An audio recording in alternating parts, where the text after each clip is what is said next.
திருமணமானவங்க ஆக போறவங்க sugar and வயதுகத்தால இல்லற வாழ்க்கையில நிம்மதி இழந்தவங்க குழந்தையின்மை இது எல்லாத்துக்குமே சேர்த்த ஒரே தீர்வுன்னு பாத்தீங்கன்னா மா நேச்சுரல்ஸ் பிரசன்ஸ் மிஸ்டர் பெர்ஃபெக்ட் மென் வெல்னஸ். உலகத்திலேயே முறையா 26 வகையான இயற்கை மூலிகைகளால நம்ம தமிழ்நாட்டில் உருவாக்கப்பட்ட ஒரு பவுடர் ஃபார்மட்லான ப்ராடக்ட் தான் இது. தமிழகம் உட்பட 13 நாடுகளில் கேஷ் ஆன் டெலிவரி ஃபெசிலிட்டி இதுக்கு இருக்கு. 1 லட்சத்துக்கும் அதிகமான ஹாப்பி ஃபேமிலிஸ் அண்ட் ஆயிரக்கணக்கான தம்பதிகளுக்கு குழந்தை பாக்கியம் கிடைச்சிருக்கு. இந்த ப்ராடக்ட்டை வாங்கி பயன்படுத்தின வாடிக்கையாளர்களே பல பேரும் டிஸ்ட்ரிபியூட்டர்ஸா மாறி இருக்காங்க.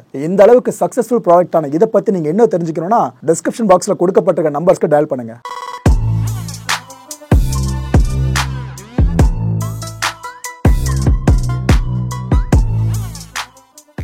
வணக்கம். Big topic with Karthik Marikumar. Manimegalai versus Priyanka, அந்த லேடி ஆங்கர்னு சொல்லப்பட்ட பிரியங்கா. இந்த பஞ்சாயத்து அவங்களுக்குள்ள பெருசா போகுமோ இல்லையோ, ஆனா அவங்களோட ஃபாலோவர்ஸ் இருக்காங்களே அவங்களுக்குள்ள பெருசா போய்கிட்டு இருக்கு. இதை பத்தி தான் முழுக்க பேச போறோம். இந்த இஷ்யூவை பற்றி நம்ம மாக்காப்பா ஆனந்த் இருக்கார்ல, இவர்கிட்ட ஒரு ஈவெண்ட்டில் கேள்வி கேட்டாங்க. ஆக்சுவலாக நம்ம அவுட்டோர் கேமாக தானே கிரிக்கெட் விளையாடிக்கிட்டு இருக்கோம், அது இண்டோரில் இருந்தால் அப்படி இருக்கும், இதுக்கு சர்வதேச விதிகள் இருந்தால் அப்படி இருக்கும். ஆக்சுவலாக இருக்குது அதெல்லாம். இந்த ஒரு ஈவெண்ட் சார்ந்து தான் மாக்காப்பா அவர்கள் போயிருக்காப்புல. அந்த ஈவெண்ட்டில் செய்தியாளர்கள் சுற்று போட்டிருக்காங்க, கேட்டிருக்காங்க, சார் இது போல் அந்த இஷ்யூ போயிட்டுருக்கு, இதை பற்றி நீங்கள் என்ன சொல்கிறீங்க அப்படின்ட்டு. அப்போ மாக்காப்பா ஒரு யானை கதை ஒன்று சொல்லியிருப்பாருங்க. மனுஷன் ஓப்பனாக சொல்லியிருப்பாரு. ஆக்சுவலாக குக்கு வித் கோமாளி சார்ந்து அவர் முதல்ல சொல்லிட்டாரு, நான் அந்த ஷோவில் இல்லைங்க, எனக்கு அதை பற்றி தெரியாதுங்கன்ற மாதிரி. அதுக்கப்புறம் அந்த யானை கதை சொல்லும்போது தான் புரியுது, ரைட்டு தலைவர் சொல்கிறது 100% உண்மைன்னு சொல்லிட்டு. அவர் சொன்னது நீங்களே கேளுங்களா. அந்த ஷோக்கு எனக்கு சம்மந்தமே இல்லை பதர், அதனால் அதை நான் கமெண்ட் பண்ணுறதுக்கு இல்லை. நான் அங்கே இருந்ததுன்னா நான் ஏதாவது ஐயோ இவங்க கரெக்டாக அவங்க ராங்க அப்படின்னு சொல்லுவேன்.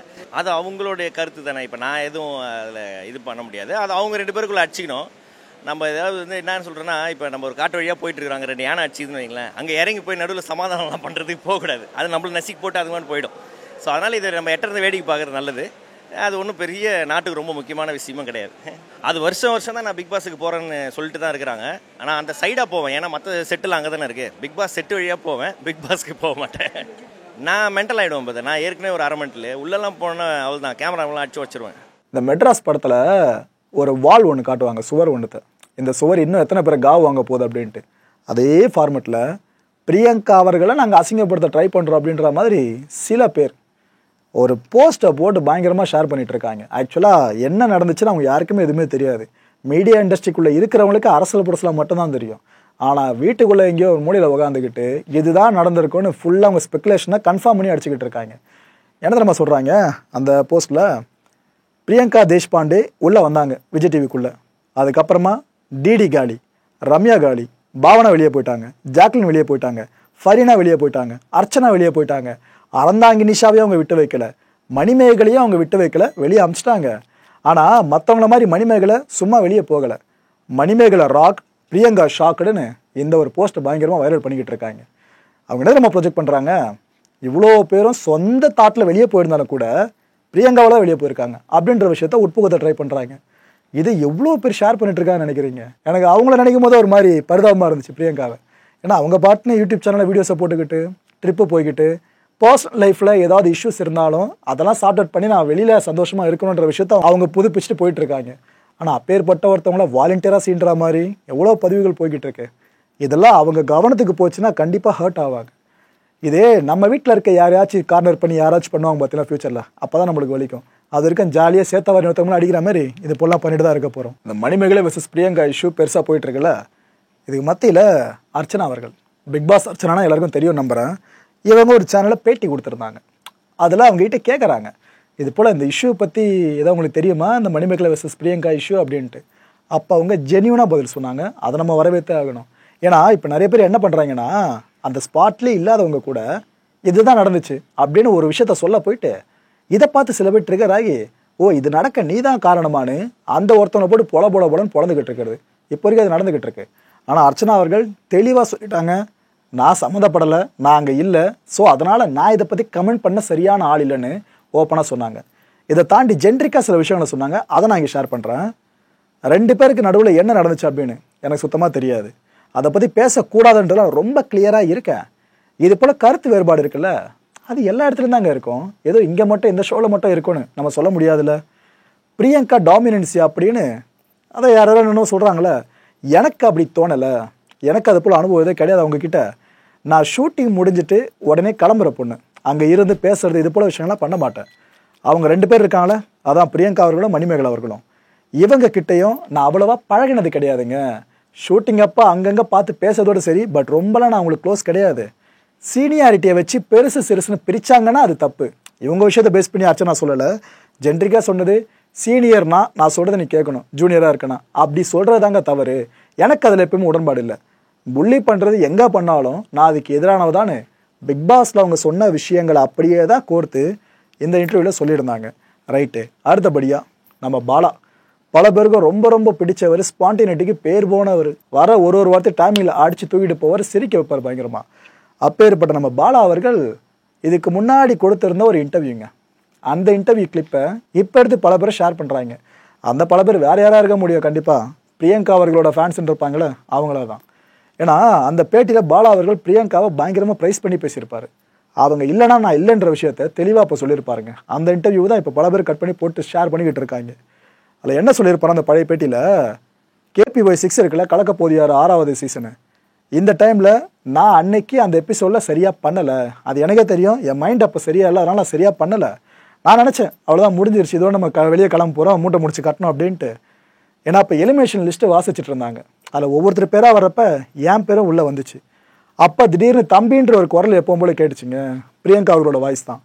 அவங்க தான் குறுக்கிட்டு எனக்கு இன்னொரு சான்ஸ் கொடுக்கலாமே, பையன் நல்லா தான் பண்ணுறாப்புல, ஏதோ இன்றைக்கி கொஞ்சம் இதுவாக இருக்கும், இன்னொரு சான்ஸ் கொடுக்கலான்னு பிரியங்கா தான் புஷ் பண்ணியிருக்காங்களாம். அதுக்கப்புறம் தான் அவருக்கு இன்னொரு சான்ஸ் கிடச்சிருக்கான். அந்த சான்ஸ் மட்டும் கிடைக்கலனா நான் இங்கே இல்லைங்க அப்படின்ட்டு பாலா பேசியிருப்பாருங்க.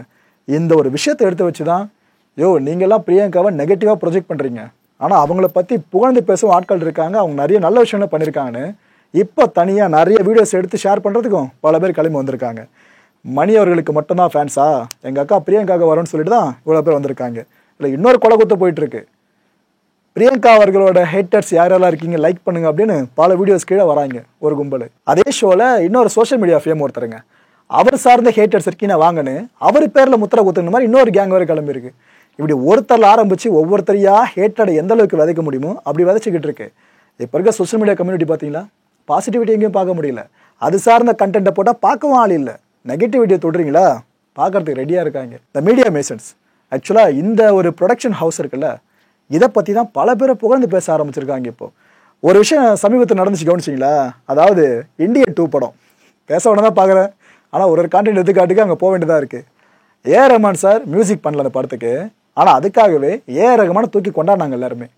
சார் நீங்கள் பண்ணியிருந்தீங்களா இந்தியன் ஃபர்ஸ்ட் பார்ட்டுக்கான மியூசிக்கு, அதோட வேர்த் எங்களுக்கு இப்போ தான் சார் தெரியுது அப்படின்ட்டு. அதே மாதிரி தான் இந்த பஞ்சாயத்தில் மீடியா மெசேஜே கிடையாதுங்க. ஏன்னா இவங்க இந்த குக் வித் கோமாளி ஷோவோட 5th சீசனை ப்ரொடக்ஷன் ஹவுஸாக இருந்து கொண்டு போகலை. ஆனால் இவங்களை பற்றி எல்லாம் பேசுகிறாங்க. நீங்கள் இருந்தது அப்படி நடந்திருக்குமா, நீங்கள் இருந்தது இப்போ பிரச்சனைகளுக்கு விட்டுருப்பீங்களா?